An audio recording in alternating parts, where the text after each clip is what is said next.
Bueno, entonces vamos a arrancar. Como les venía comentando, la clase pasada la dedicamos toda a hacer la implementación computacional del modelo Poisson e hicimos inferencias sobre los parámetros y sobre las cantidades predictivas, es decir, sobre el número de hijos de una mujer no observada en la muestra.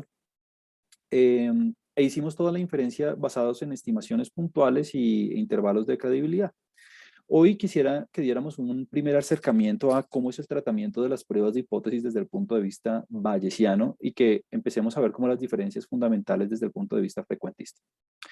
Entonces, eh, lo primero que vale la pena mencionar es que desde el punto de vista bayesiano, las hipótesis, como todo en este paradigma, se consideran como cantidades aleatorias. Eh, y aquí usted va a percibir demasiadas diferencias desde el punto de vista, comparando con el punto de vista frecuentista, porque el tratamiento es totalmente diferente. Aquí lo que queremos ver es, de alguna forma, a posteriori, después de que observamos los datos, cuál es la hipótesis que tiene más peso, que tiene más plausibilidad, de acuerdo con las observaciones que hicimos. Entonces, desde un punto de vista lógico, desde un punto de vista típico, nosotros vamos a asumir que a priori, antes de observar la data, eh, ambas hipótesis tienen cierto peso. Lo importante es que la suma de las probabilidades a priori de ambas hipótesis sean 1. Y típicamente, pues uno elige, en ausencia de algún tipo de información auxiliar, uno elige que ambas probabilidades tengan el mismo peso a priori, es decir, 0.5. Ahora, eso no quiere decir que si usted tiene algo de información extra de otro estudio, de algún tipo de información externo al conjunto de datos que le dé más peso a la primera hipótesis, está perfecto. Usted le puede poner, por ejemplo, a H0, a la hipótesis nula, 0.4 y a la otra 0.6 o bueno, lo que usted considere de acuerdo a su información a priori. Si no es el caso, típicamente se le pone 0.5 a ambas. Ahora, eh, vamos a empezar desde un punto de vista binario, es decir, con dos hipótesis, una nula y una alterna, como para emular el tratamiento frecuentista, pero la verdad sea dicha es que usted desde el punto de vista bayesiano puede considerar varias hipótesis al mismo tiempo, 3 hipótesis, 4 hipótesis al mismo tiempo, como diferentes estados del conjunto de parámetros que usted quiera contrastar al mismo tiempo. Al fin y al cabo, lo que usted quiere es ver cuál de las 2 o 3 o 4 hipótesis que está considerando es la más probable a posteriori. Vamos a arrancar con 2, que es como lo típico, como para emular lo frecuentista, pero vamos a ver en el futuro que usted puede poner 3 o 4 hipótesis simultáneamente.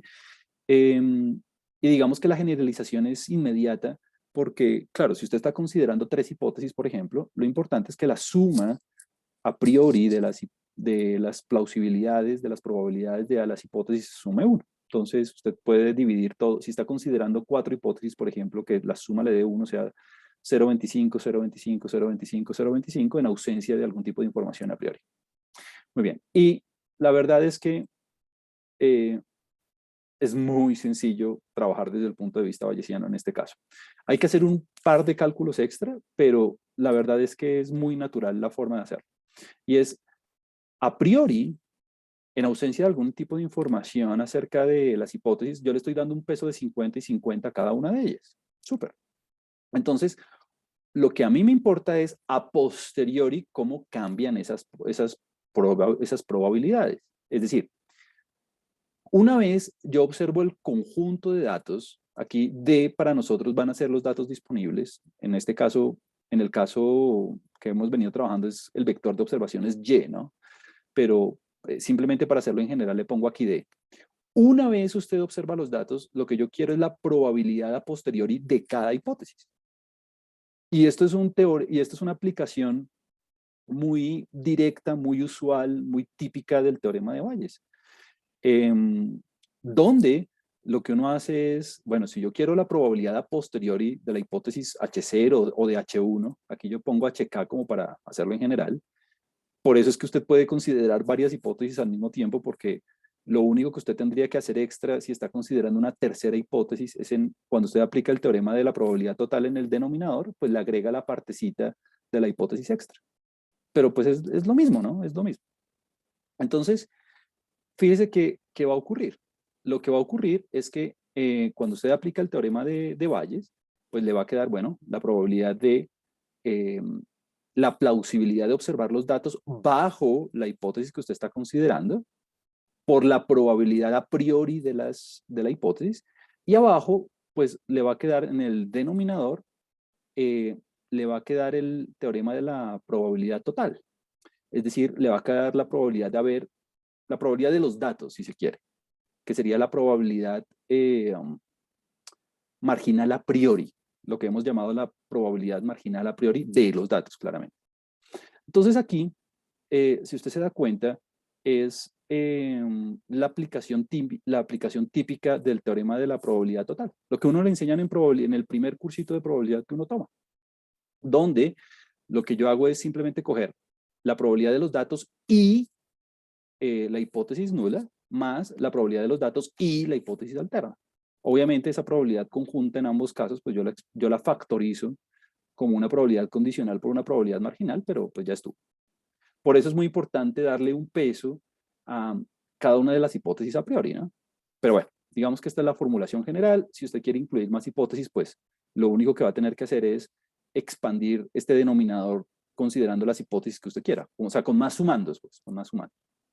Ahora, aquí el truquito y lo que sea, y aquí es, digamos, como la parte fundamental de esto, y este es como el mensaje, el gran mensaje para llevar a casa, y es como el clic de todo, es que eh, digamos, para facilitar la interpretación y también para facilitar el cálculo, lo que se hace es deshacernos del denominador de una manera inteligente. ¿Y cuál es esa forma de deshacernos del denominador de manera inteligente? Y es, pues fácil, si yo tengo que calcular esta probabilidad a posteriori, que lo puedo hacer en ambos casos, si yo quiero hacer eso, fíjese que así yo lo haga para H0 como yo lo haga para H1, el denominador va a ser exactamente el mismo. O sea, el denominador no va a cambiar. Entonces, lo que uno hace es hacer un cociente. ¿Para qué? Para eliminar ese denominador que es como cansón, entre comillas.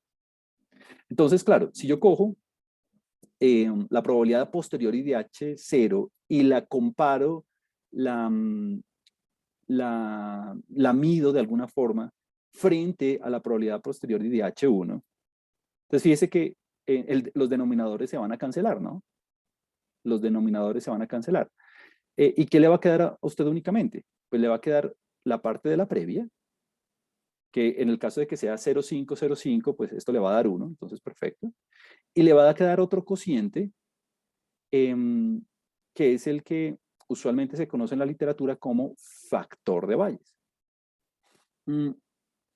Y le pongo aquí factor de Bayes 0 contra 1, porque usted tiene la hipótesis nula en el numerador y la hipótesis alterna en el denominador. Entonces, alguien me puede decir a mí, Juan Camilo, ¿yo hubiera podido hacer el cociente al revés? H1 frente a H0. Claro, usted podría haberlo hecho al revés.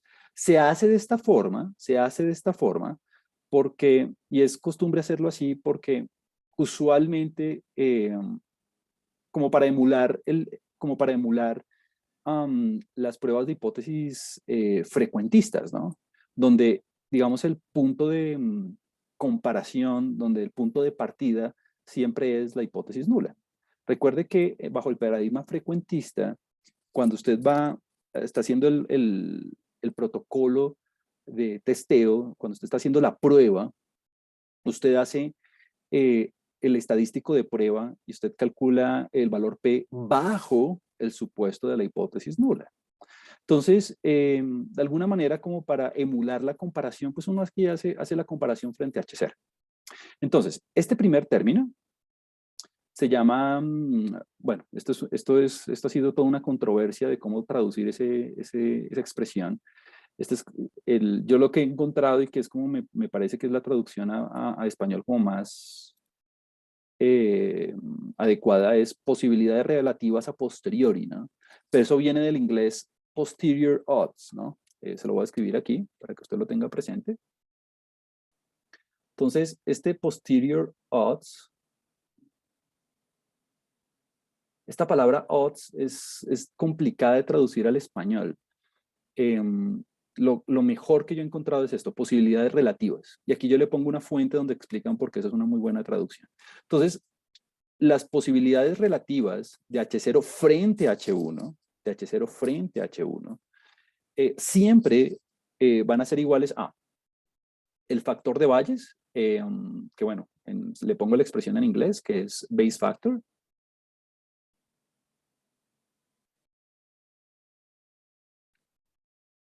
multiplicado por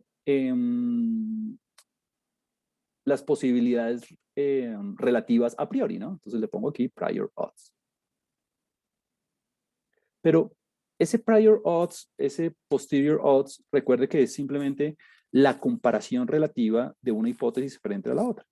Entonces es muy bueno, es muy bueno. Usualmente se hace de H0 frente a H1. Si usted quiere hacerlo al revés, hágalo al revés, no hay ningún lío.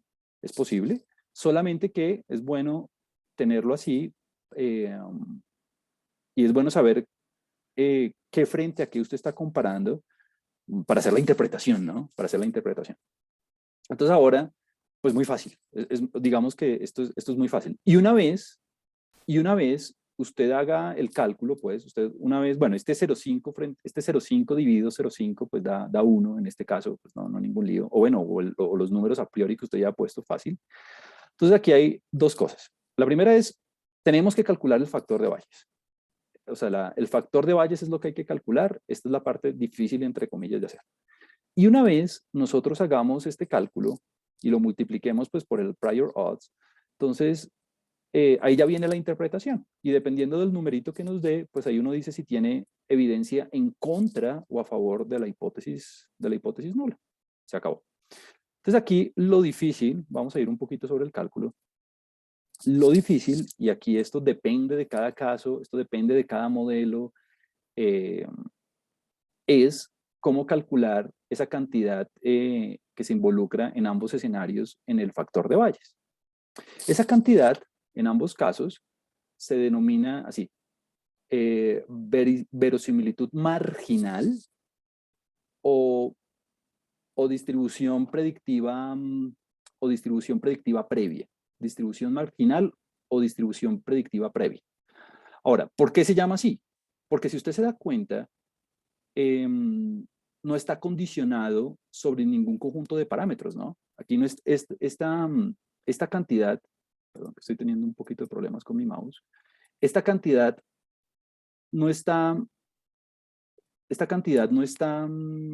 eh, condicionada por ningún conjunto de parámetros. Entonces, lo que vamos a tener que hacer es el truquito que habíamos hecho igual con la distribución predictiva posterior, y es, ok, si a mí me interesa calcular la verosimilitud marginal, es decir, sin condicionar en los parámetros, pues lo que tengo que hacer es incluir la parte de los parámetros e integrar sobre los parámetros. Me explico, permítame, le hago un pasito aquí adicional. Entonces, lo que uno tiene que hacer, siguiendo exactamente la misma técnica de la distribución predictiva posterior, es que si usted quiere la verosimilitud, es decir, la plausibilidad, la probabilidad de observar un conjunto de datos dada una hipótesis cualquiera, entonces el truquito es el truquito de probabilidad de siempre. Usted tiene que integrar, o bueno, o sumar si está trabajando sobre un espacio de parámetros discreto, sobre todo el espacio de parámetros, de P de los datos, dado el conjunto de parámetros, que puede ser un vector, dado la hipótesis con la que usted está trabajando, y de teta. Entonces es el truquito de siempre, ¿no? Recuerde, esta es como una identidad de probabilidad, la probabilidad de identidad de siempre, ¿no? Recuerde que la distribución marginal de una variable aleatoria X, por ejemplo, es igual a la integral o bueno, o la suma, dependiendo de si es discreta o continua, de la distribución conjunta respecto a otra variable. Aquí pongo de y. Obviamente el que está jugando aquí de y es teta, ¿no? Entonces es lo mismo, es lo mismo. Porque entonces ya puedo factorizar esta distribución conjunta usando el mismo truquito de siempre y expresarla como la probabilidad de los datos dado el conjunto de parámetros y la hipótesis por la densidad de los parámetros dada la hipótesis que usted está trabajando. Entonces, lo que uno está haciendo básicamente aquí en este paso es incluir dentro del cálculo de la distribución marginal, pues los parámetros del modelo al que haga referencia tanto H0 como H1. Entonces, digamos que esta integral es la complicada, es la que usualmente tiene dificultades cuando uno va a hacer el sistema de hipótesis. Ahorita lo vamos a hacer en el caso del modelo Poisson que veníamos trabajando, pero la verdad es que la mayoría de las veces esta integral no tiene una forma cerrada. La verdad es que la mayoría de las veces esto tiene una forma, digamos, difícil de hacer, o sea, como a mano, pues, analíticamente no tiene una solución. Entonces toca aplicar algún método numérico o alguna cosa así, pues particularmente métodos de simulación, que es lo que vamos a empezar a ver después de esto, pues para poderlo solucionar, ¿no? Más cuando teta, pues en este caso que teta es un escalar, pues es fácil. Por eso es que aquí vale la pena hacer el ejercicio a mano. Pero si teta tiene dimensión 100, que va a ser nuestro ejemplo después del de la normal, pues va a ser difícil, ¿no? Entonces, bueno, es bueno en el primer ejemplo por lo menos hacerlo a mano para ver cómo es que funciona esto. Y luego sí, ahí ya uno empieza a hacer métodos de simulación como para ahorrarnos esa carga computacional. Entonces, bueno, supongamos que usted ya, supongamos que usted ya, eh, supongamos que usted ya hizo este cálculo, ya pudo calcular el factor de Bayes, lo multiplicó por su prior odds, todo perfecto. Entonces ahora viene la interpretación del factor de Bayes. Aquí creo que tengo que arreglar esto. Claro, yo le escribí, sí, aquí está bien escrita, 0 contra 1, 0 contra 1, pero aquí la escribí mal. Aquí me quedó escrita 1 frente a 0, y no, es 0 contra 1, es 0 contra 1, 0 contra 1, 0 contra 1. Tengo que corregir esta partecita acá. Aquí dice factor de Bayes 1, 0, no. Factor de Bayes 1, 0, no. Factor de Bayes 1, 0, no. Es más, tengo que revisar el paper de CAS, porque ahora estoy pensando si es 1, 0, 0, 1. Bueno, ya lo revisamos enseguida, no hay ningún problema. Yo lo tengo aquí disponible. Entonces, una vez hagamos el cálculo de el factor de Bayes, obvio, ¿no? No se vaya a preocupar. Es decir, si el factor de Bayes, si usted calcula el factor de Bayes 0 contra 1 y quiere el de 1 contra 0, pues lo invierte y ya, ¿no? Es decir, si usted calcula el 1, pues el otro lo tiene de manera inmediata porque es simplemente el inverso, ¿no? Entonces no se preocupe por si es 0 contra 1 o 1 contra 0, finalmente uno es el inverso del otro, entonces no hay ningún lío. Entonces, bueno, ahora lo estoy pensando si el paper original de CAS viene 1 contra 0, 0 contra 1, porque se me hace raro que haya escrito 3 veces la misma cosa. Entonces ya ahorita lo revisamos, no hay ningún problema. Entonces, una vez usted calcula el factor de Bayes, que básicamente es de lo que depende el posterior odds. Este paper es un clásico de la estadística bayesiana, el paper de CAS, de donde viene la interpretación. CAS sugiere interpretar ese factor de Bayes de la siguiente manera, y es si el factor de Bayes le da entre 1 y 3, la evidencia en contra de H0 es débil, ¿no? Es débil. Y bueno, si está entre 3 a 20 es moderada, si es de 20 a 150 es fuerte y si no es decisiva. Entonces, esta escala es una escala que propone empíricamente Cass en su momento, y digamos que es arbitraria en ese sentido, es decir, digamos que él da una justificación en términos de un factor logarítmico, pero bueno, digamos que si alguien decidiera poner aquí de 1 a 4, pues no estaría mal. ¿Por qué? Porque finalmente es una interpretación subjetiva de ese valor. Pero entonces una vez usted hace el cálculo, ya puede ver si su evidencia es débil, moderada, fuerte o decisiva en contra de H0. Y entonces eso es lo que vamos a hacer en el caso que veníamos trabajando. Pero permítame por un segundo, primero revisemos el paper de Cass y veamos si estoy en lo correcto o no. Ok, entonces vamos a continuar. Entonces está perfecto. Acabamos de contrastar contra el paper de Cass y Raftery y sí, el factor de Bayes que uno quiere interpretar lo puede interpretar en esta escala, mostrando evidencia en contra de H0, que sería la primera hipótesis respecto a la cual uno hace el factor de Bayes. Y claro, a pesar de que nosotros calculemos el de 0 contra 1, el de 1 contra 0 es inmediato, pues porque lo único que tengo que hacer es invertirlo.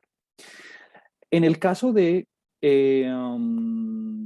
las dos poblaciones que estábamos comparando, hagamos el ejemplo. Yo creo que con ese ejemplo ya usted va a, digamos, interiorizar un poco lo de las fórmulas y lo de la interpretación. Entonces vamos de una al ejemplo. Ya todo esto lo habíamos visto antes.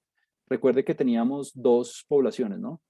Una de, haciendo referencia al número de hijos sin pregrado o menos, y la otra haciendo referencia al número de hijos, bueno, mujeres de 40 años, bla, bla, bla, con pregrado o más. Entonces, la segunda es la que tiene mayor educación, ¿no? Y tenemos un teta 1 y tenemos un teta 2. Entonces, la vez pasada, digamos, haciendo el recorderis, cuando hicimos el intervalo de credibilidad, aquí lo tenemos, cuando hicimos el intervalo de credibilidad de teta 1 frente a teta 2, al 95%, obviamente al 99% nos va a dar más evidencia. Fíjese que el intervalo de credibilidad contiene a 0, lo que quiere decir que no había diferencias significativas en las tasas del número de hijos entre las dos poblaciones. Perfecto. Entonces vamos a hacer lo mismo en términos de...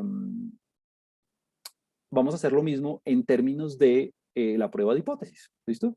Entonces, vamos a hacerlo paso por paso, como para que usted esté tranquilo con los cálculos y demás. Yo sé que se ven un montón de cálculos, pero se va a dar cuenta que son bien lógicos y que no tienen, digamos, ningún tipo de cosa rara por detrás. Entonces, vamos a probar el sistema de hipótesis H0, donde H0 diciendo que las dos tasas son iguales, frente a H1, que las dos tasas son diferentes. Ahora, la primera cosa que usted tiene que saber es que estoy poniendo H0 de esta forma, como para emular el punto de vista frecuentista, pero si uno quisiera ponerlas al revés, no pasa absolutamente nada. Aquí finalmente lo que estamos viendo es a posteriori cuál de las dos hipótesis pesa más. Totalmente diferente a al punto de vista frecuentista, donde las decisiones se toman con base en un p-valor, ¿no? Que es la probabilidad bajo la hipótesis nula de observar algo tan o más extremo de lo que he observado en mi conjunto de datos. Es totalmente diferente, totalmente diferente. Aquí lo que yo quiero es a posteriori cuál es la hipótesis más probable. Eso usted jamás lo va a poder hacer desde el punto de vista frecuentista, ¿no? Usted desde el punto de vista frecuentista no calcula las probabilidades de las hipótesis, ¿no? Usted calcula es la probabilidad de observar algo hipotético igual o más extremo bajo el supuesto de que la hipótesis nula es verdadera. Por eso es que se critica mucho el sistema de hipótesis frecuentista, las pruebas de hipótesis frecuentista, porque las decisiones, el cálculo del valor P, se calcula bajo conjuntos de datos que nunca ocurrieron, ¿no? Que nunca ocurrieron. Entonces, bueno, digamos que esa es como una de las grandes diferencias con el mundo frecuentista.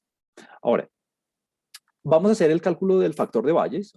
Nuevamente, vamos a asumir que a priori P de H0 es igual a P de H1, que es igual a 0,5. Entonces, básicamente, para tomar nuestra decisión para ver cuál de las dos hipótesis es más probable, es calcular el factor de Bayes. Entonces, vamos a calcular el factor de Bayes tanto para la hipótesis nula como para la hipótesis alterna. Y quiero que usted vea de dónde salen todas estas expresiones. Entonces, aquí toca ser muy cuidadosos con el álgebra, porque si no, pues no le va a dar nada, ¿no? Entonces, vamos a ver. Entonces, vamos a arrancar con la primera. Vamos a arrancar con la primera. Y la primera sería, bueno, quiero ver cuál es la probabilidad de observar los datos, o sea, la primera muestra, que es un vector de observaciones de mujeres con menos de pregrado. La segunda muestra, este es mi conjunto de datos, ¿no?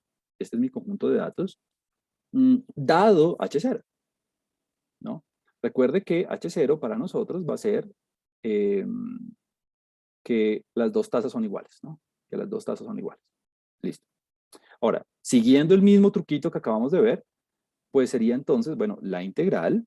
Vamos a ver sobre qué espacio de parámetros lo hacemos ahora.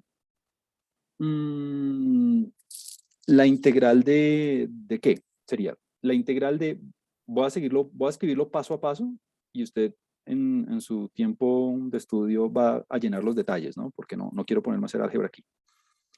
Y sería, bueno,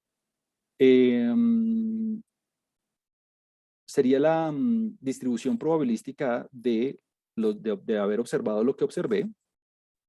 Bueno, dado θ1, dado θ2 y dado la hipótesis nula, porque estamos trabajando bajo la hipótesis nula, por P de θ1 y de θ2, dado la hipótesis nula, que es exactamente, y esto de θ1 y de θ2. Si quiere escribir de θ2, de θ1, es lo mismo. Ahorita que hagamos la integral, pues usted la puede poner, de acuerdo con el teorema de Fubini, usted la puede poner en el orden que quiera. Recuerde que esta integral, este planteamiento que estamos haciendo aquí, nace de esta parte de arriba, ¿no? ¿Por qué? Porque nosotros habíamos decidido factorizar esto como P de los datos, la plausibilidad de los datos, dado los parámetros y la hipótesis, por la plausibilidad de los parámetros, dado la hipótesis, ¿no? De teta. Claramente, este teta pues, es un vector, ¿no? En este caso es de dimensión 2, porque tenemos θ1 y θ2. Y pues en este caso tenemos la hipótesis nula, o sea, H0, H0, perfecto. Digamos que simplemente copié la fórmula que está aquí arriba. Muy bien, aquí es donde viene la parte fundamental, que es lo que le va a definir a usted la integral que tiene que hacer.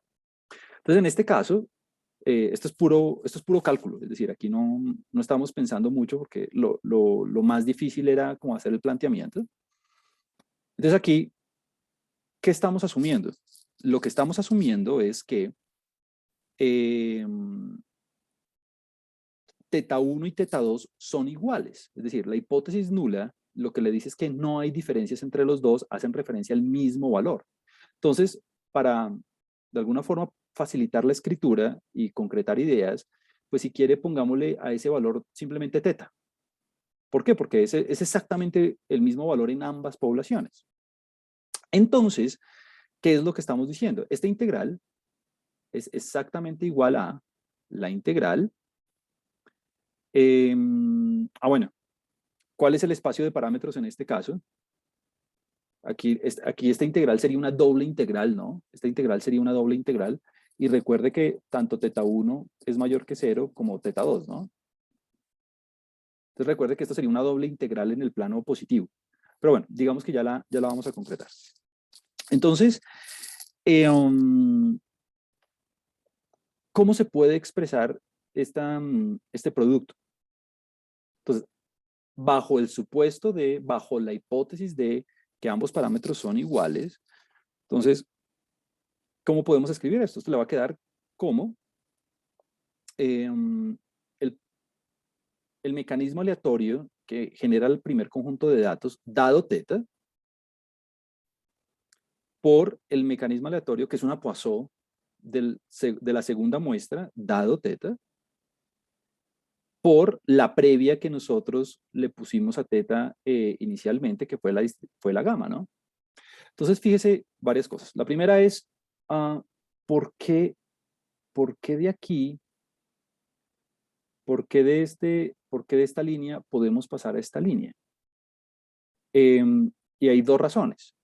La primera es que, número uno, usted está bajo la hipótesis nula diciendo que ambas muestras, ambos conjuntos de datos surgen bajo el mismo mecanismo aleatorio, que es una Poisson, con el mismo parámetro,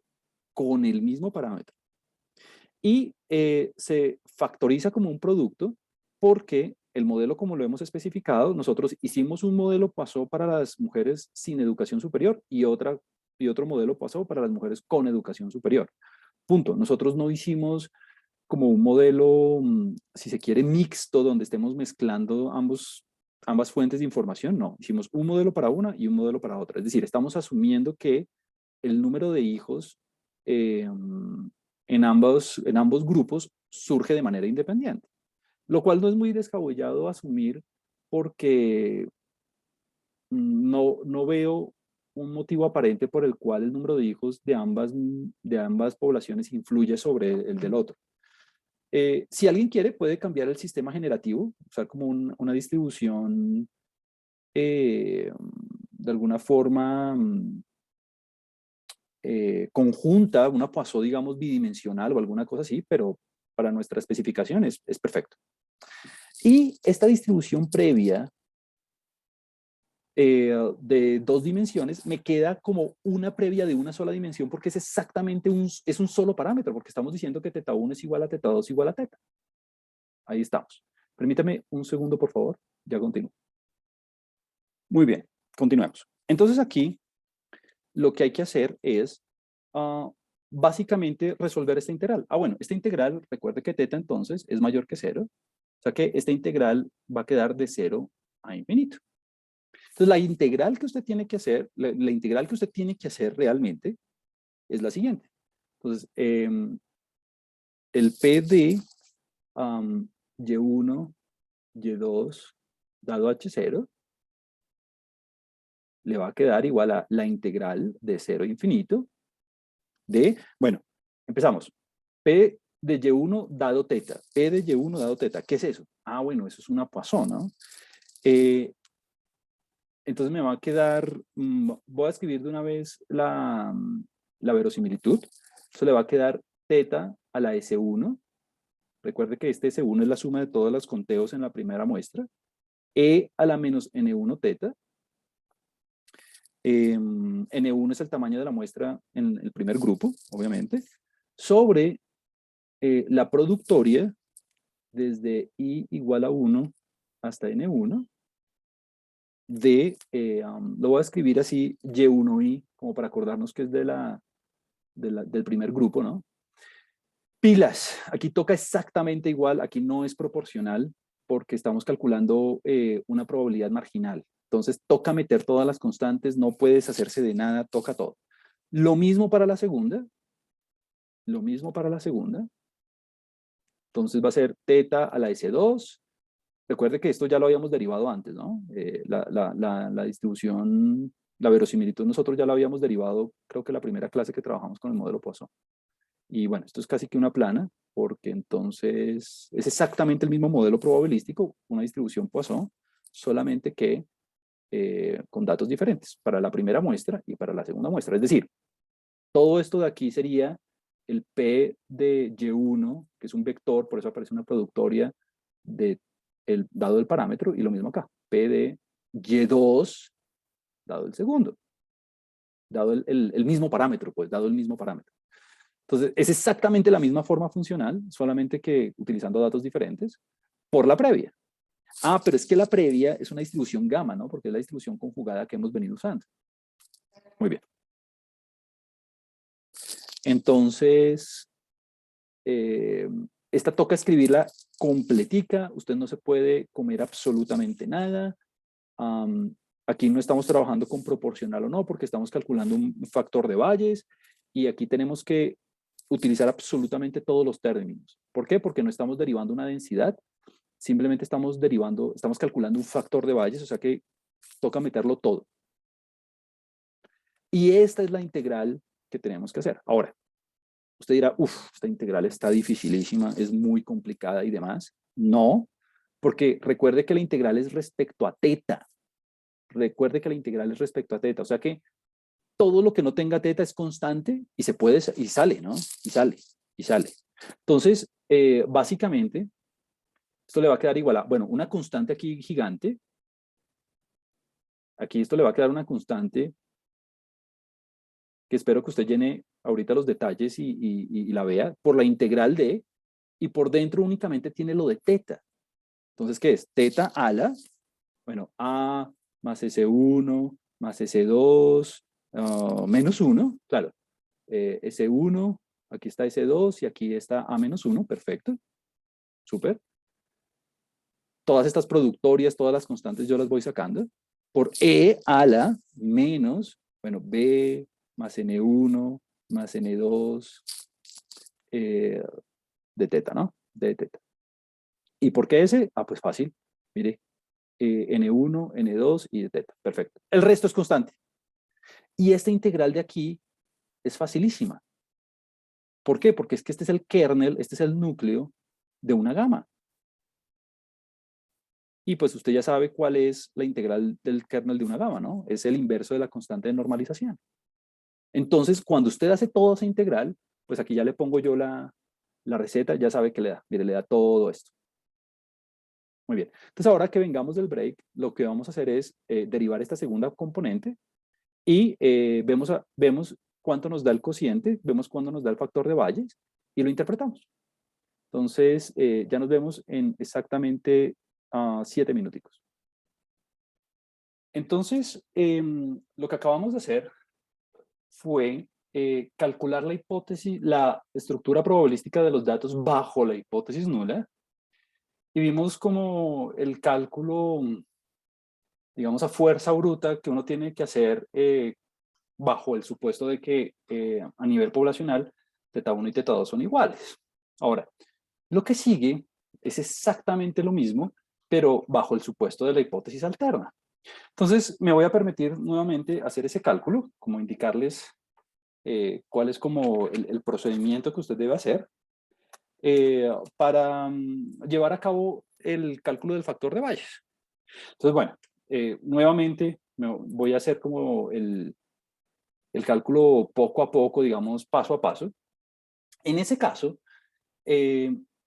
nuevamente, pues vamos a llevar a cabo el cálculo de P de Y1 y Y2, recuerde, de mujeres sin y con educación superior, dado el sistema de hipótesis 1, que en este caso es, bueno, va a ser un poquitico más de complicado entre comillas, pero en realidad es lo mismo, que teta 1 y teta 2 son diferentes.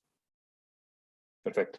Entonces aquí, bueno, digamos que el planteamiento de la integral es el mismo, entonces voy a escribir simplemente de una vez el punto de partida. Sería la integral de, bueno, lo voy a escribir nuevamente de Y1 y Y2, dado, en este caso, nuevamente vuelvo a escribir teta 1 y teta 2, aquí no estamos asumiendo que son iguales, bajo la hipótesis null, bajo la hipótesis alterna, por la estructura probabilística de conjunta de los dos parámetros, dado la hipótesis alterna. Perfecto. De teta 1 y de teta 2. Este es como el mismo punto de partida que teníamos antes. Ahora, lo que tengo que hacer es, bueno, ver cómo traduzco esto en el escenario del modelo de la estructura que ya había planteado en el problema. Entonces, bueno, la verdad es que como ahora teta 1 y teta 2 son diferentes, como 1 y teta 2 ya no corresponden exactamente a la misma cantidad, varían independientemente, porque recuerde que la estructura que nosotros usamos en el modelo original fue modelar aparte las mujeres sin educación superior de las que tenían educación superior. Entonces, pues va a ocurrir lo mismo aquí. Me va a quedar la integral y esta parte, pues va a ser la estructura de los dos modelos, ¿no? Sería la de Y1 dado teta 1 y aparte la de Y2 dado teta 2. Entonces, fíjese la gran diferencia. La gran diferencia es que ahora ya no tengo un teta común, tengo un teta diferente para los dos tipos de modelos y se hacen de manera independiente porque yo asumí que la estructura probabilística de las mujeres sin educación y respecto a las que tenían educación superior era independiente. Y ahora me queda la parte de la previa. Ahora, como tengo dos parámetros, pues voy a tener dos previas diferentes. Entonces me va a quedar la previa de teta 1 y me va a quedar la previa de teta 2. Y lo mismo aquí, de teta 1, de teta 2. Entonces aquí, ahora sí, me va a quedar una integral doble, obviamente entre 0 e infinito ambas, porque pues tengo dos parámetros, uno para cada población, y para cada población pues el parámetro es mayor que 0, ¿no? Súper. Y entonces ahora viene, digamos, la parte algebraica, la parte, digamos, analítica ahí del asunto, y es, bueno, escribir esto en forma, eh, digamos, explícita, y es que, pues bueno, la verdad es que me va a quedar casi que la misma integral dos veces, entonces me va a quedar la doble integral de 0 a infinito, la integral de 0 a infinito. Bueno, la primera parte ya la conocía de antes, entonces me va a quedar e a la S1, no, perdón, me va a quedar teta a la S1 por e a la menos n1 teta 1 sobre, bueno, la productoria, bueno, lo de la verosimilitud, lo de la parte conjunta, ¿no? De Y1 y factorial, desde el primero hasta el último en la muestra, que es exactamente lo mismo que tenía en la escritura anterior. Por, bueno, exactamente lo mismo en cuanto a la otra muestra, entonces aquí me quedó teta 1, ¿no? Teta 2 a la S2 por e a la menos n2 teta 2 por la productoria de y2i, pero entonces en este caso estamos trabajando en la segunda muestra. Perfecto. Y por último, la parte de las previas. Ahora, esta parte es exactamente la misma de ahorita, pero cada parámetro va a tener su previa gama. Entonces, esto es fundamental. Si usted utiliza una gama en los modelos, o sea, tiene que utilizar exactamente la misma estructura previa que utilizó cuando estaba probando la hipótesis anterior, ¿no? Cuando estaba calculando la hipótesis nula.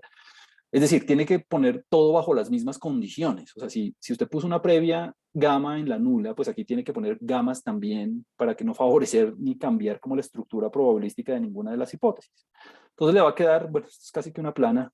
B a la, le va a quedar B a la A, ¿sí? Sobre gamma de A, que es la gamma, por teta 1 a la A menos 1, por E a la menos B teta 1, y por ahora la segunda, B a la A gamma de A por teta 2 a la A menos 1 por E a la menos B teta 2 de teta 2. Entonces, alguien de pronto, de manera un poco descuidada, diría, bueno, pero esta integral está muy larga, bueno, de teta 1 y de teta 2, no, perdón, de teta 1 y de teta 2. No me cupo aquí de teta 2. Puede decir, bueno, esta integral está muy larga, está muy complicada, y en realidad no, porque es dos veces la misma integral. Obviamente tienen subíndices diferentes, pero es exactamente la misma integral. Es decir, yo sé que es una integral doble, yo sé que estamos haciendo una integral en dos dimensiones, pero si usted se da cuenta, la parte que involucra teta 1, que es esta, es absolutamente independiente de la integral que involucra teta 2, que es esta otra parte. Entonces, si usted saca de la integral, primero está haciendo la integral respecto a teta 1, ¿no?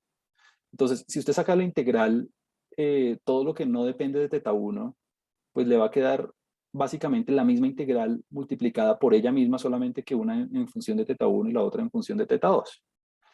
Es decir, que ¿cómo le va a quedar esto en realidad? Lo que le va a quedar esto en realidad es una sola integral de 0 a infinito de mm, ¿cómo la ponemos mejor? Pongámosla así mejor, pongámosla así mejor. Permítame, se la escribo así.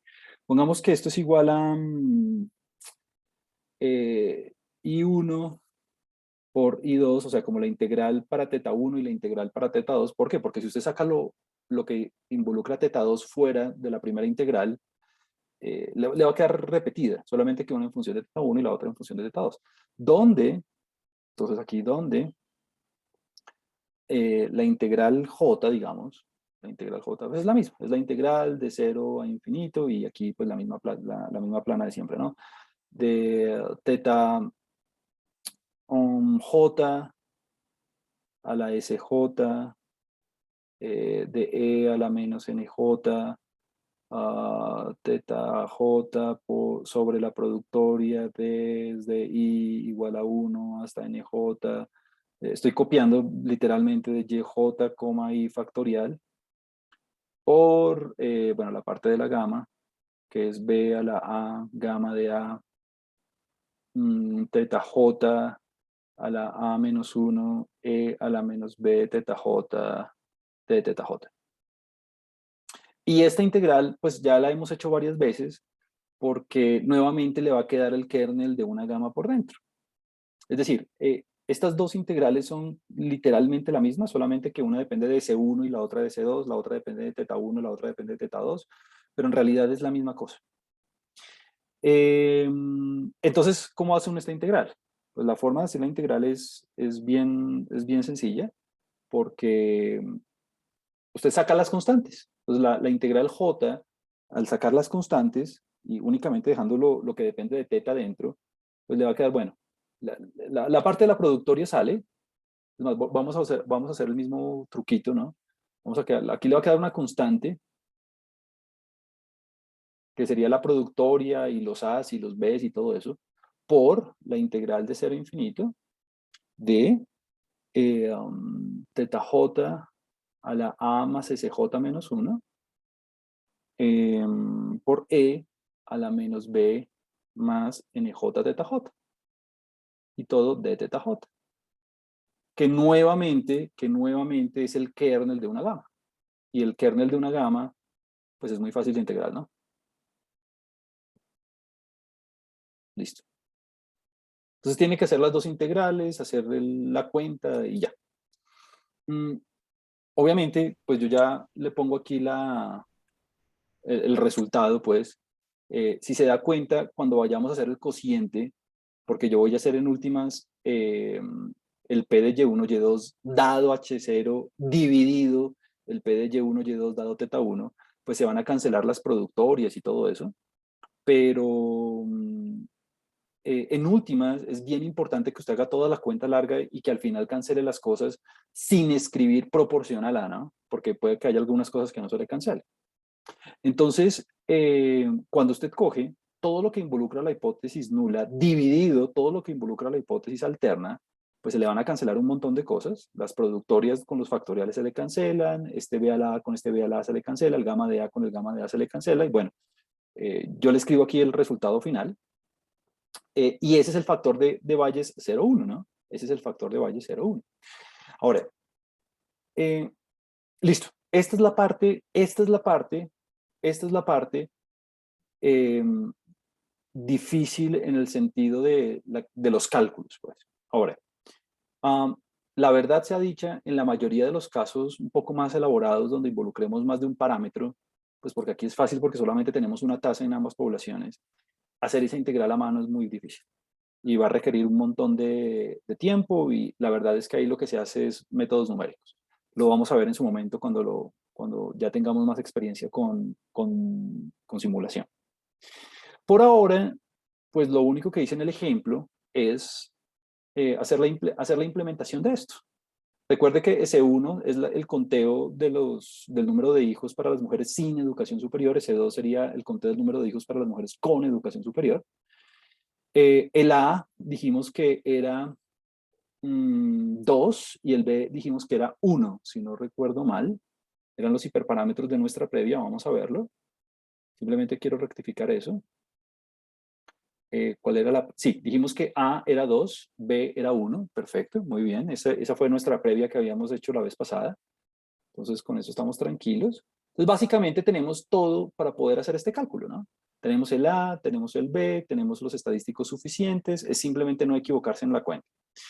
Mi única sugerencia es, y esto yo lo aprendí a la brava, es cuando nosotros trabajemos con cantidades pequeñitas, cuando trabajemos con probabilidades, es bueno siempre trabajar en escala log y al final exponenciamos. Por eso es que aquí, usted se da cuenta, todo aparece en escala log. Y al final, todo esto está en escala log. Y al final, yo sigo exponencia. Es para darle más estabilidad numérica al cálculo, porque si no puede haber un overflow fácilmente. Entonces, la única cosa es que, recuerde, ¿no? La función gamma en R, o sea, el gamma de X, en R, pues es gamma, ¿no? Gamma de X, tal. Y el log de gamma de X es simplemente el gamma, ¿no? Ya esta es la función que viene incorporada por defecto. Todos los software trae esto en C, en Python, todo es digamos, la nomenclatura es exactamente la misma, pero a mí me gusta usar esto en lugar de log y luego gamma de. No me gusta utilizarlo tanto porque entonces claramente primero está calculando la función la gamma y luego le saca el log. En cambio aquí hace la cuenta en escala logaritmo directamente sin necesidad de hacer una operación y luego la otra. Entonces yo prefiero esta. Si lo hace así, no es que esté mal, pero le da mayor estabilidad numérica la primera opción que la otra. Bueno, y nada, es simplemente toda esta cosa en escala logarítmico, ¿no? Entonces le queda log gamma de A menos A por log de B, bla, bla, bla, bla, bla, bla, bla. Entonces yo traté de no haberme equivocado en ninguna cuenta. Y al final, claro, y al final, por el mismo comentario que estábamos viendo ahorita del paper de Cass, lo invertí porque la interpretación de acuerdo a el paper de Cass era, recuerde que era, perdón, aquí voy rápido, recuerde que era en función de B10, ¿no? No de 0,1, sino de 1,0. Entonces, si me daba de 1 a 3, era que la evidencia en contra de H0 era débil. Usted también, si usted hace la interpretación de 0 a 1, puede ser exactamente la misma interpretación, sino no en contra de H0, sino a favor de. Pero bueno, de 3 a 20 es moderada, de 20 a 150 es fuerte, bla, bla, bla, bla, bla. Vamos a ver qué nos da. Entonces vuelvo a bajar aquí donde teníamos la cuenta. Perdón que hoy estaba moviendo mucho esto. Y me da de 1.12. Súper, entonces tenemos una evidencia débil en contra de H0, lo cual concuerda exactamente con lo que ya habíamos obtenido con nuestros intervalos de credibilidad, ¿no? ¿Por qué? Porque cuando hicimos los intervalos de credibilidad por separado, veíamos que se traslapaban, ¿no? Entonces yo decía, al parecer en últimas no va a haber diferencias significativas entre los dos parámetros. Luego hicimos el intervalo de confianza, el intervalo de credibilidad, perdón, para teta 1 menos teta 2. Y ya con eso ya estaba seguro que no había diferencias significativas a nivel poblacional porque el intervalo incluía el 0. Y lo mismo ahorita. Hice la cuenta de el factor de Bayes de 1 a 0 y me da de 1.12, o sea que hay una evidencia débil que apenas vale una mención en contra de la hipótesis nula. O sea que, perfecto, ¿no? Lo tuvimos, es decir, de dos maneras diferentes llegamos exactamente a la misma conclusión. Bueno, nada, esa es la manera en la que uno hace la prueba de hipótesis desde el punto de vista bayesiano. Entonces, mi gran sugerencia, y sobre todo cuando usted lo haga en el caso de estudio, es, número 1, trate de hacer las integrales lo más concienzudo posible, de manera lo más concienzuda posible, para que no se le vaya a ir ningún término raro por ahí y que el álgebra, porque fíjese que al final del día se cancelan un montón de cosas, ¿no? Entonces, en el álgebra no se vaya a equivocar omitiendo algún factor, alguna constante, alguna cosa. Número 1. Número 2, pilas con las previas, ¿no? Si usted utiliza una previa gamma, entonces tiene que utilizar exactamente la misma previa gamma, tanto en H0 como en H1, pues para no favorecer ninguna de las demás. Y número 3, pues en últimas, la prueba de hipótesis casi que recae en el factor de Bayes, porque a priori uno usualmente pone que la hipótesis de H0 es 0,5 y a priori uno pone que la hipótesis de H1 es 0,5, entonces el prior odds pues es 1, entonces no favorece ninguna a priori sobre la otra, ¿no? Entonces, bueno, perfecto, ahí estuvo. Y yo sí, y la última cosa es, yo siempre lo hago de las dos maneras. Yo siempre hago el intervalo de credibilidad y hago el factor de Bayes y veo que, digamos, estoy llegando a la misma conclusión de alguna forma. ¿Por qué? Pues porque ambas técnicas nos deben indicar, nos deben dar como el mismo indicio, pues. Listo. Bueno, con eso concluyo este ejemplo del modelo Poisson. Y ahora vamos a dar un pasito extra en términos de computación que ya hemos venido mencionando antes y que estoy seguro ustedes han utilizado en otros cursos y que de hecho aquí en este mismo curso yo he utilizado un par de veces, en el ejemplo pasado sobre todo, porque es que, si les soy muy sincero, hacer las cuentas a mano, así con las integrales y todo eso, analíticas y demás, la forma cerrada se obtiene en muy poquitos casos. Ya vimos dos, el modelo beta binomial, el modelo gamma Poisson, vamos a ver un tercero que es el modelo normal, pero ya fuera de esos modelos, y sobre todo cuando hay un montón de parámetros extra, eh, que las cosas den cerradas, que den bonitas, así como nos dieron. Yo sé que es un montón de cuentas y yo sé que es, digamos, eh, al principio uno ver esto como que uno se da como, uno se da cuenta que incluso en un caso sencillo hay un montón de términos, ¿no?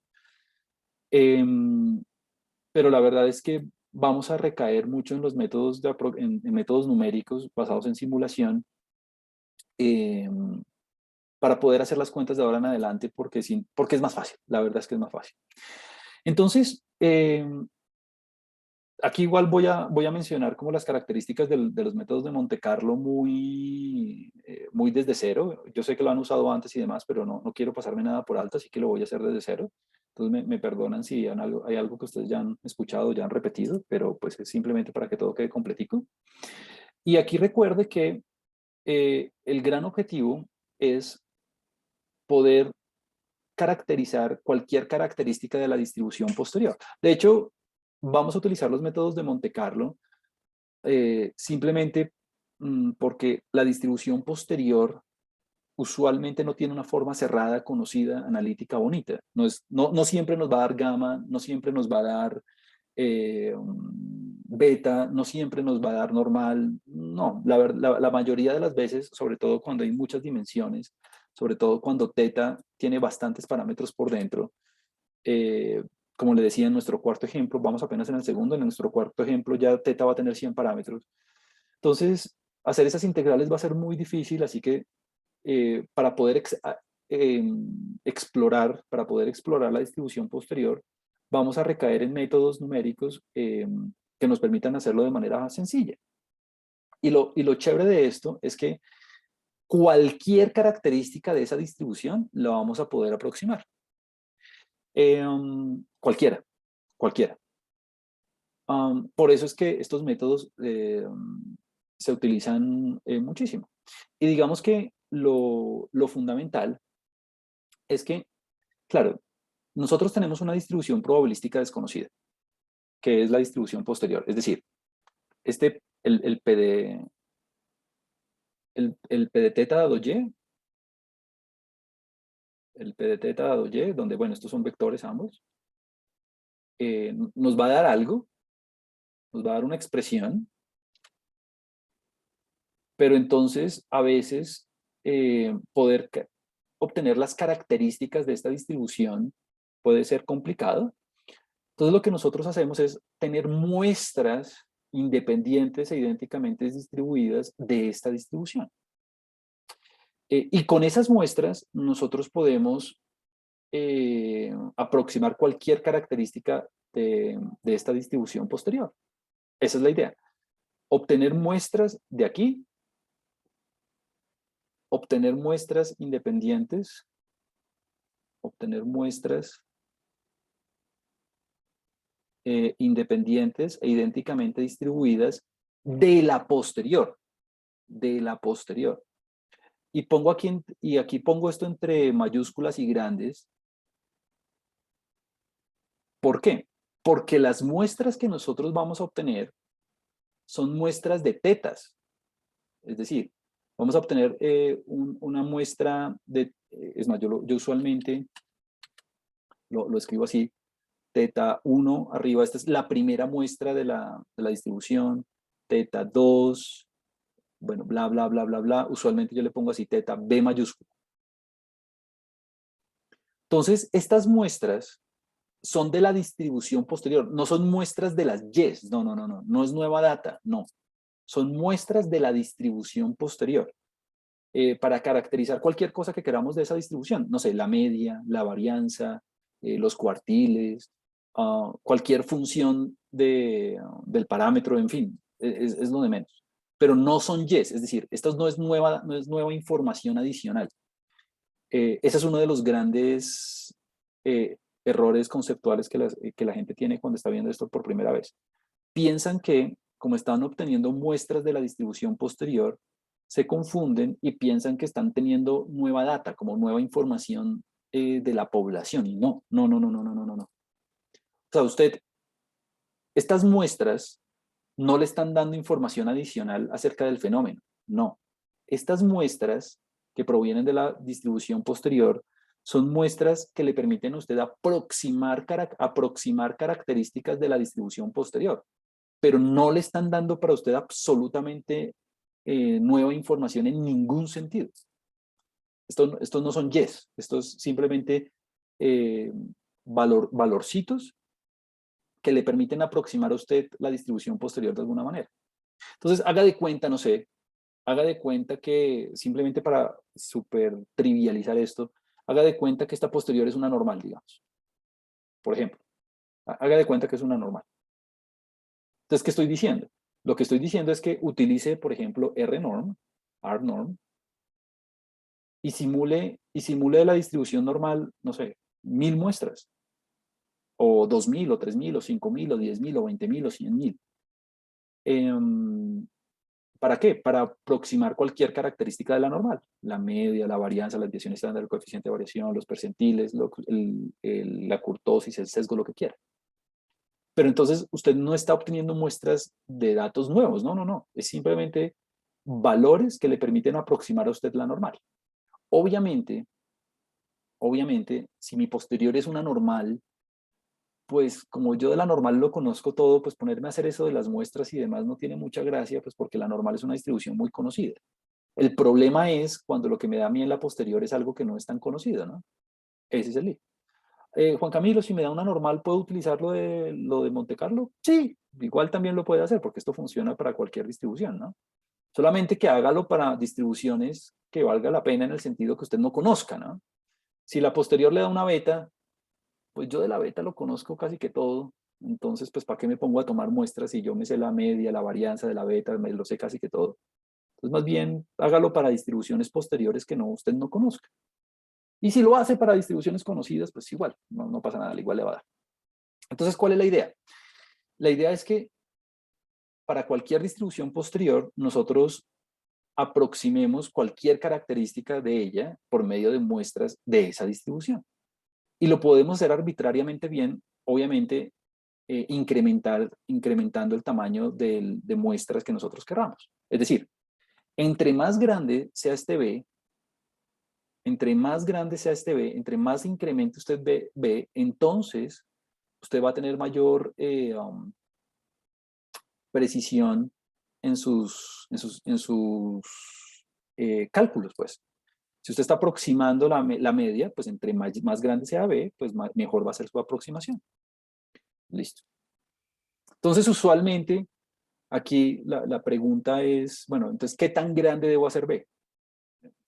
Y aquí hay varias respuestas. La primera es, tanto como usted quiera en términos de precisión. O sea que si usted escoge un B de 10, muy mala idea. Escójalo de 10.000, por ejemplo, de 100.000, por ejemplo, de 1.000.000, por ejemplo. Lo que pasa es que si usted ya empieza a incrementar mucho B, pues su computador se empieza a cansar más, ¿no? Entonces aquí el requerimiento depende de la precisión que usted quiera. Luego ahorita vemos las fórmulas del error de Monte Carlo, pues para que usted pueda despejar el B y pueda saber cuántas muestras tomar. Entonces, ahí está.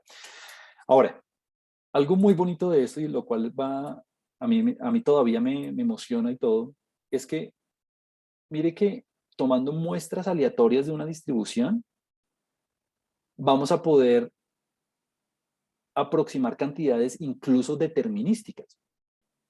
Por ejemplo, la media o la varianza. Es decir, utilizando métodos de simulación, podemos resolver problemas determinísticos y estocásticos, pero mi punto es que puede resolver ambos tipos de problemas. Si a usted le interesa una integral o le interesa un máximo o le interesa un valor esperado o le interesa lo que le interese, haciendo simulación, usted puede resolver ese problema. O sea, el hecho de que usted utilice cantidades aleatorias no quiere decir que únicamente esas cantidades aleatorias les sirvan para aproximar valores aleatorios, no, les sirven para incluso aproximar cantidades determinísticas, como un promedio, por ejemplo. Y aquí el punto es, entre más grande sea B, entre más grande sea el número de muestras que usted tome, pues su aproximación va a ser mejor, su precisión va a ser mejor. Y todo va a depender del grado de precisión que usted quiera, pero también de la capacidad de su computador, ¿no? ¿Por qué? Porque si usted pone a simular 1.000.000 de muestras, pero su computador es muy lento de alguna forma, entonces se va a demorar demasiado tiempo haciendo la aproximación. Entonces hay que hacer como un balance entre el tiempo y entre el grado de precisión, ¿no? Bueno, entonces vamos a ir viendo varios ejemplitos poco a poco para que usted sepa cómo utilizar esto de la simulación, por lo menos en casos sencillos, y a medida que vayamos avanzando en las clases, pues usted va a ir aprendiendo más y más técnicas de simulación, inclusive usando cadenas de Markov. Entonces, bueno, algo bonito de este ejemplo es que es un ejemplo, digamos, muy sencillo, pero le da como a usted la intuición que quiero que se lleve acerca del número de muestras. Entonces, mire, voy a considerar una distribución gamma con parámetro A igual a 68 y parámetro B igual a 45. O sea, con el parámetro de forma 68 y con el parámetro de razón 45. ¿Por qué esos dos valores? Porque sí, si usted quiere trabajar con otros dos valores, hágalo, no hay ningún lío.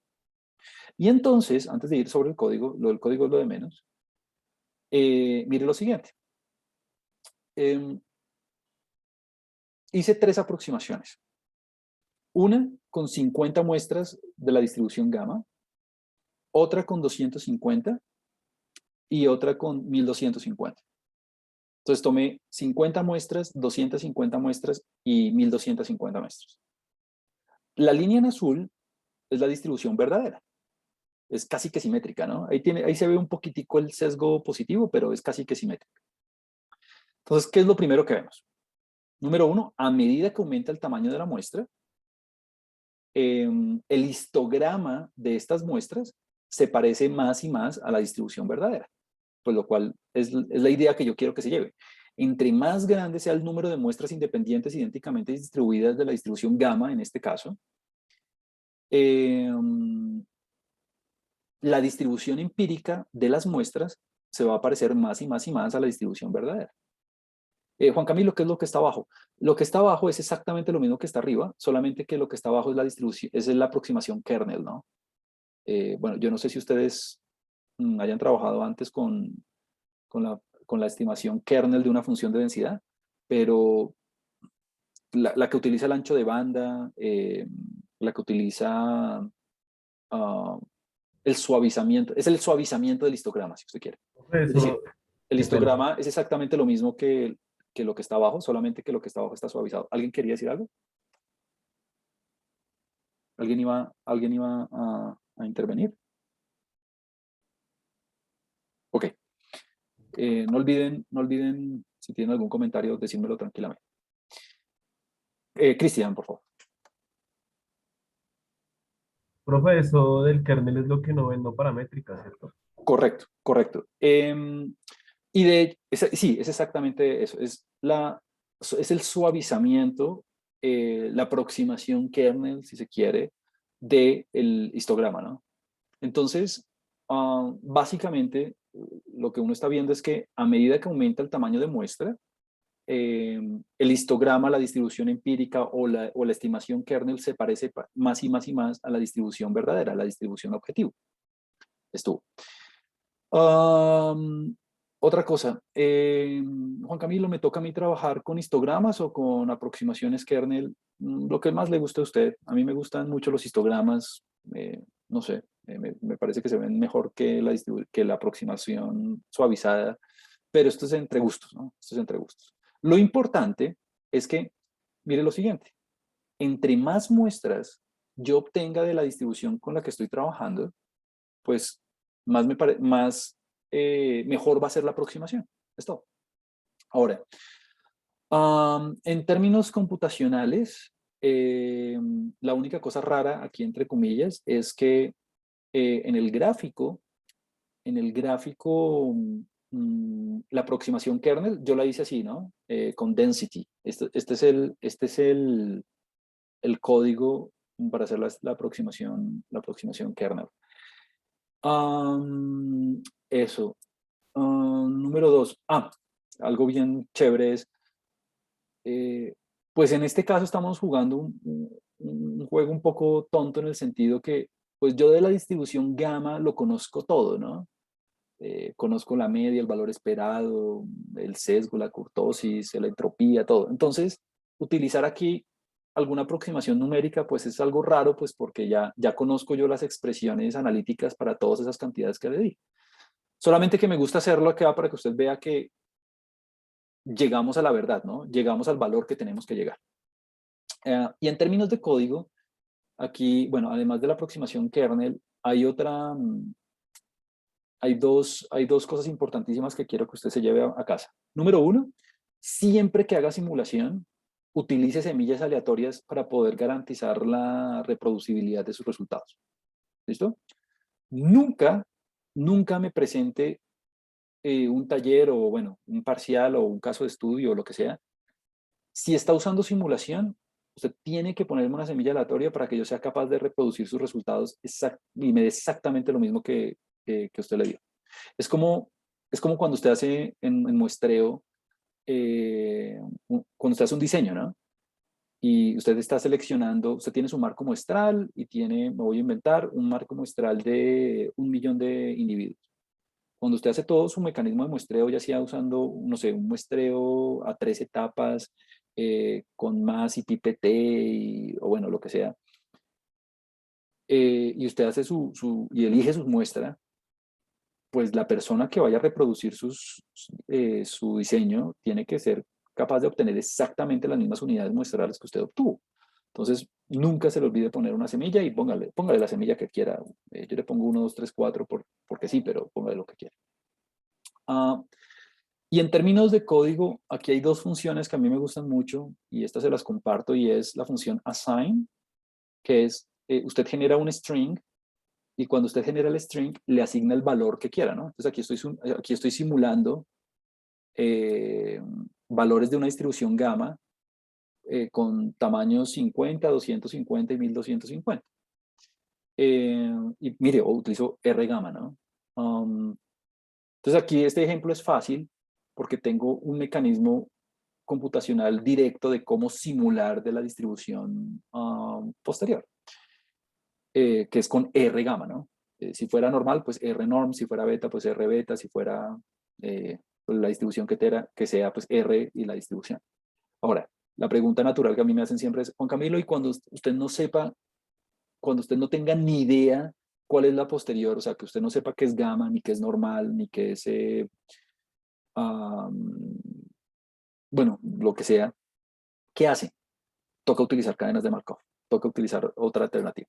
Entonces, en este caso, como sabemos que la posterior es gamma, como sabemos que la distribución objetivo es gamma, pues utilizamos R gamma. Cuando no sepamos qué es, pues toca otra técnica, punto. Y la otra función chévere que a mí que yo utilizo mucho es la función get. esta función get es una función que le permite obtener los valores, básicamente obtener los valores del string que usted le ponga aquí por dentro. Entonces, si su objeto se llama thetasim1, pues entonces usted simplemente le pone thetasim1 y get para poder tener los valores, ¿no? Y esto lo hago porque no queremos, da mucha pereza ponerse a repetir esto 3 veces, ¿no? De hecho, 6. Es mejor ponerse a hacer un for y ya. Listo. Entonces de ahí yo rescato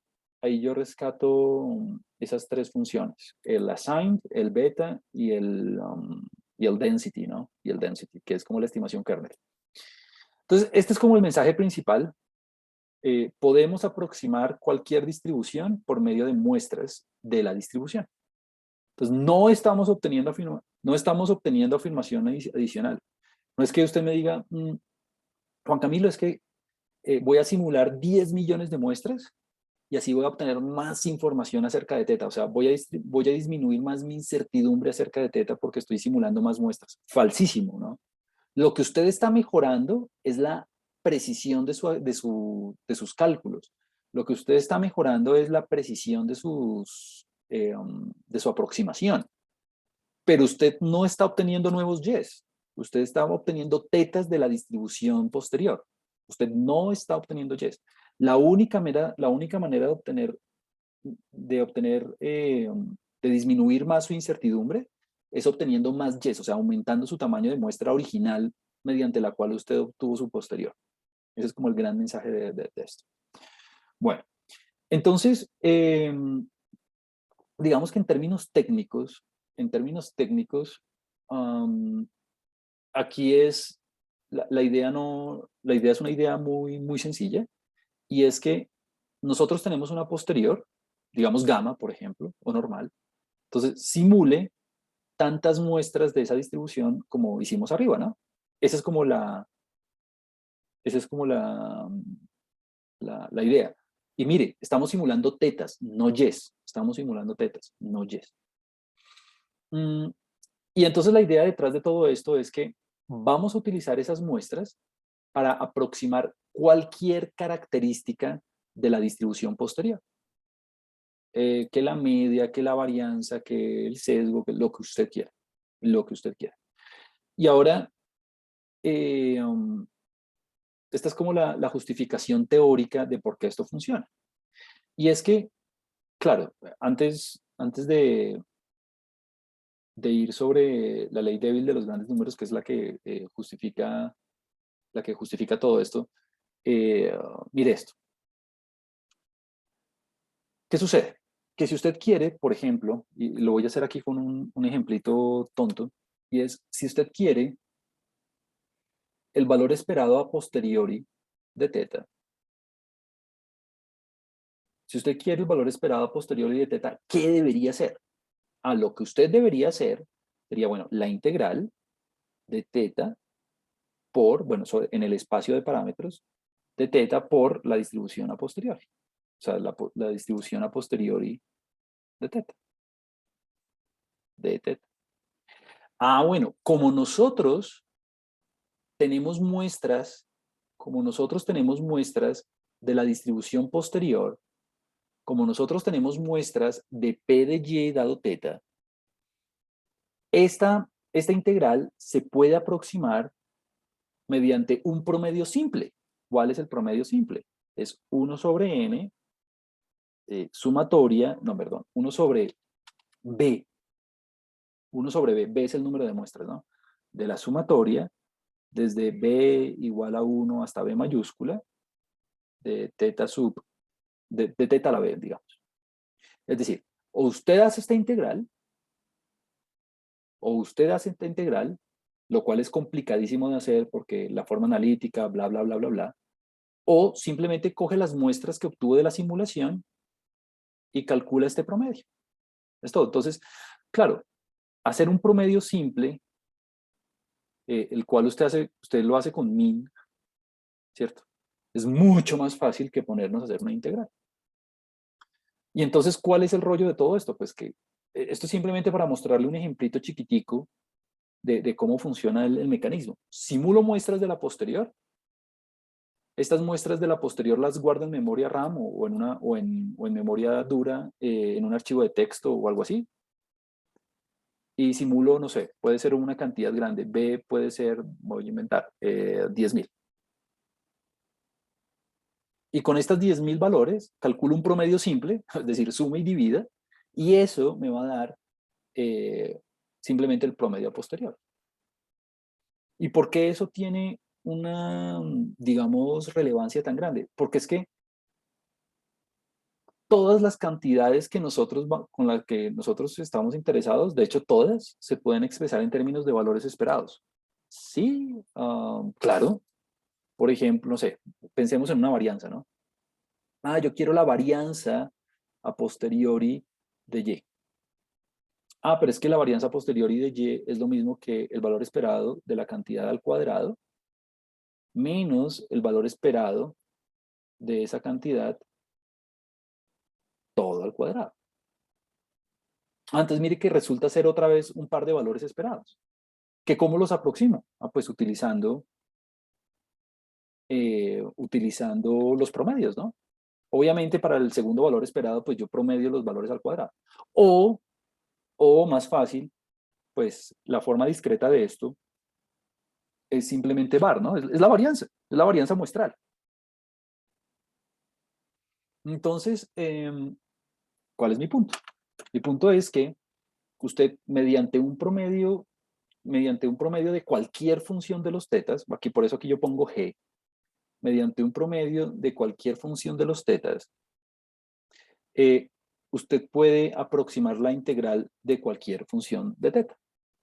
Es decir, el valor esperado de G de teta. Y eso es muy importante porque cualquier característica que yo quiera de la distribución posterior la puedo expresar en términos de un valor esperado. ¿Cuáles características? Por ejemplo, la media posterior, ya se la mencioné, ¿cierto? La varianza también, que es la diferencia entre el valor esperado de teta al cuadrado menos el valor esperado de teta todo al cuadrado, ¿no? Sí, ahí lo puse bien. Por ejemplo, cualquier probabilidad a posteriori. Cualquier probabilidad a posteriori, usted la puede aproximar por medio de las muestras. ¿Por qué? Porque usted simplemente necesita, una vez usted obtiene las muestras, lo único, esta I es la función indicadora.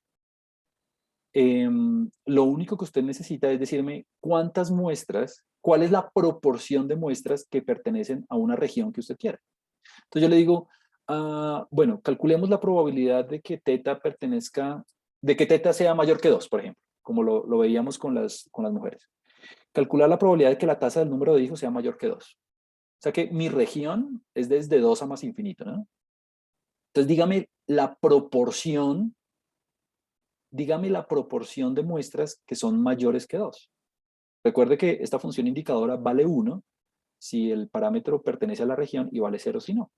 Entonces, cuando usted hace la división, lo que está calculando es el porcentaje o la proporción de muestras que le pertenecen a esa región. Entonces, cualquier característica de la distribución posterior, usted la puede aproximar con las muestras. Los percentiles, la distribución empírica, pues ya lo vimos con los histogramas, o la distribución o la aproximación kernel, lo que usted quiera. Entonces, de ahora en adelante, lo que vamos a hacer en la mayoría de situaciones prácticas es esto, es simule muestras de la distribución posterior, 10.000 muestras, por ejemplo, o 20.000, o 100.000, o lo que le dé su computador, o lo que le dé, o dependiendo del nivel de precisión que usted quiera. Y con esas muestras, ahí sí haga los cálculos.